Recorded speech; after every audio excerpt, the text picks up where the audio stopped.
Today, President Biden is going to sign an executive order that is going to provide additional dependent care for children, the elderly, and disabled Americans. And this is big. I will explain more on this in just a minute, but it should be no surprise that Democrats are going to attempt to pull out all the stops when it comes to providing American people with more support. And why shouldn't they? They must do something to ensure that the American voters are on their side before the presidential election of 2024. But this is also where the voters, that's you and I, we need to be well aware of what is going on before it is too late. And again, I'm going to get to that in just a moment. All I ask is if you enjoy these daily uploads filled with the truth and facts, please go ahead, hit that like button, and don't forget to subscribe. Now, what is the truth? Well, the truth is that U.S. consumers are falling behind. And not as a whole. We are falling behind in different brackets. The lower income households are falling behind the most.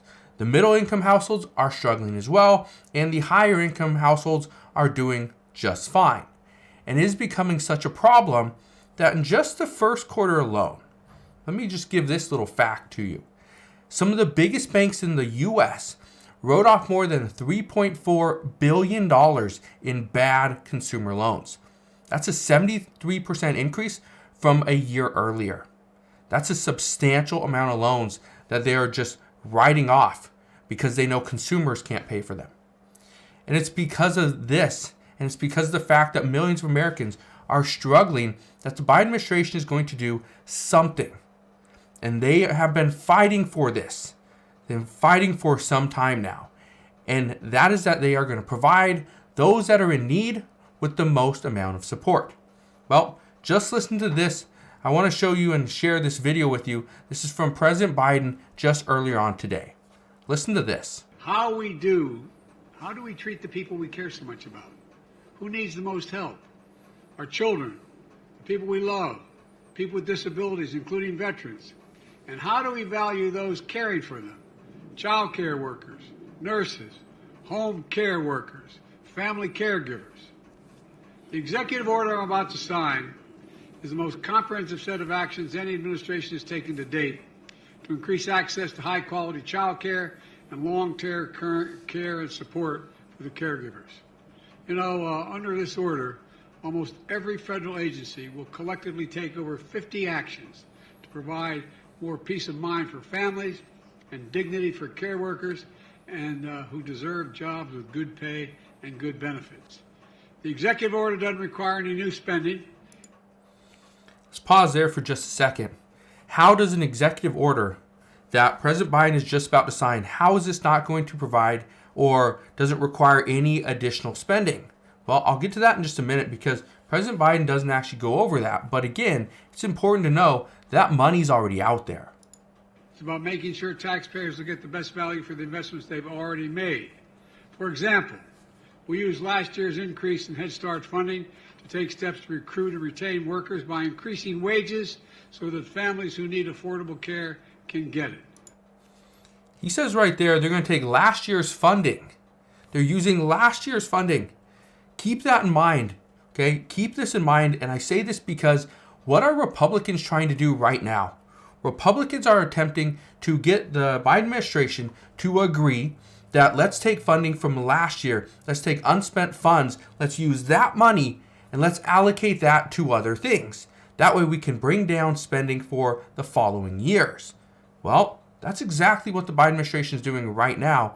It's a little concerning, even though I think this is a good idea, that yes, use unspent funds from previous years. Don't just let it sit there and go unspent. Use it so we can actually reduce spending in future years. But I think this is somewhat concerning because the Biden administration is coming out and pretty much saying that they're going to do what Republicans were telling them. Now, again, I think there needs to be some type of middle ground here. But Democrats have been saying for the longest time, they're not going to negotiate with Republicans. And now it seems like they're leaning more towards their side. But let's keep listening in.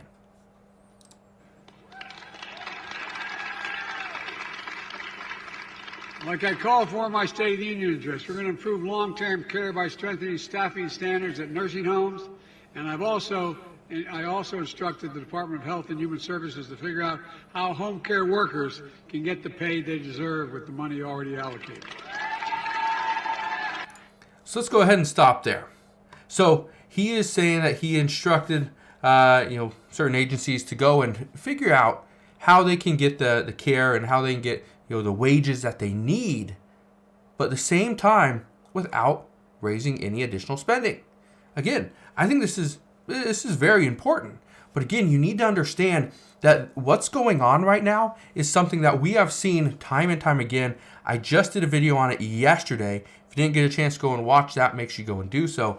And I talk about this, how the U.S. government is spending billions and billions of dollars on things that really they don't need. It's unnecessary, or quote unquote unnecessary.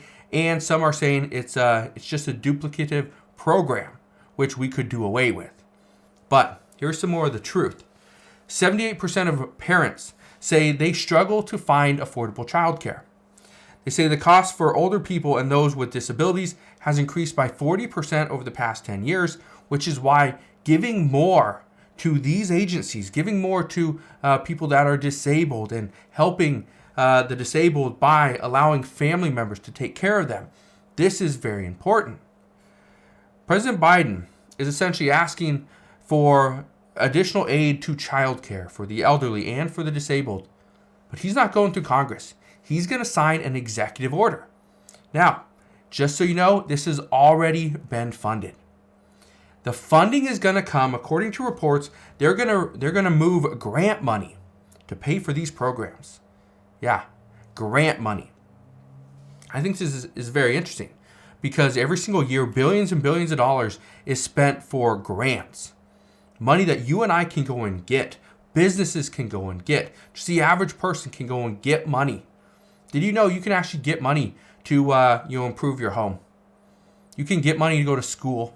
You can get money to take a vacation to certain places. Yeah. You can get money to build a business, create a business, hire people. You can get grant money for so many different things. It's crazy, but you can. So they're going to take grant money, reallocate that to these programs. The truth is that the U.S. government has overspent for decades, and they just can't stop.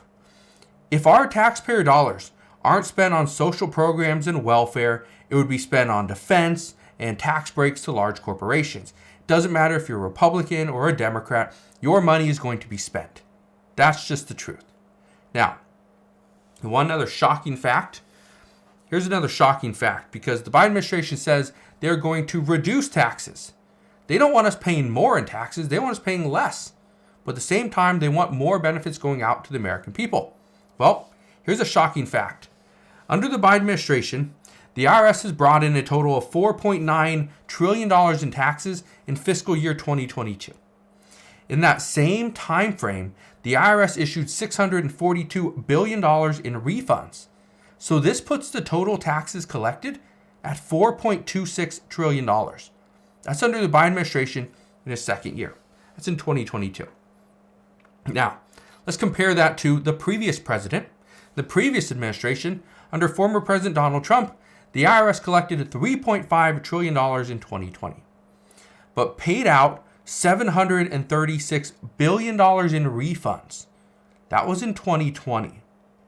So total taxes collected that year were $2.76 trillion. Keep in mind, in 2020, we had stimulus checks, we had unemployment benefits, right? A lot of things here. So the IRS collected less money in 2020, but also paid out more money in refunds. This is because of stimulus. That is what experts are saying. So just to give you an idea, the total taxes collected were $2.76 trillion in 2020 under the former President Donald Trump. But in 2022, taxes collected were $4.26 trillion. That is $1.5 trillion more of taxes collected. Okay? That is crazy.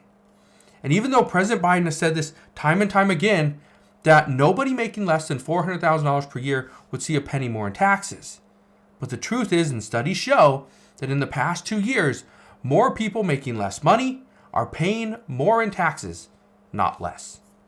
That is why this is such a big deal. Do I think this is a good move that the Biden administration is going to provide additional support for child care, elderly care, and the disabled? Of course. For people that need it, we need to provide the support. But for people that don't need it, why do they continue to get the support? This is what's crazy. And this is why you need to know about this before it's too late. Because right now, we continue to spend. But at the same time, this current administration is telling us, no, we are not going to collect any more in taxes. But the truth is that they are. So, just wanted to fill you in on what is going on at the moment. But if you can, and if you have any questions, please ask your questions down in the comment section below. Again, thank you guys for watching. Have a wonderful rest of your day. Consider subscribing, and I'll see you guys on the next one.